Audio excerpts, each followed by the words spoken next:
হ্যাঁ ঠিক আছে, ও বউয়ের সাথে কথা বলছে, বল। শিওর তো? শিওর? প্রথম থেকে বল কত তারিখ?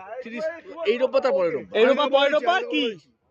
মদ মাংস আমার খরচা। মদ মাংস তোর খরচা? শিওর?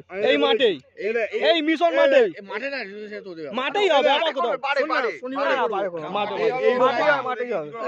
বারে কটা ক্ষমতা? না না, মাঠেই হবে। শনিবার হচ্ছে 23 তারিখ, তারপর শনিবার 30 তারিখে। শিওর? শিওর? রেকর্ডিং করে রাখলাম কিন্তু। বোতল আমার আর শুক্রবার তোকে মনে করাবো। 4টে বোতল কি খাবে? মেয়েরাও তো পিজার খাবে। হ্যাঁ খাবো। বাবুদা কিন্তু বাংলা খাবে, এই রোববার তার পরের রোববার। হ্যাঁ। আরো খারাপ। এই রোববার তার পরের রোববার বৌমাকে নিয়ে আসবে, সবার বউ থাকবে।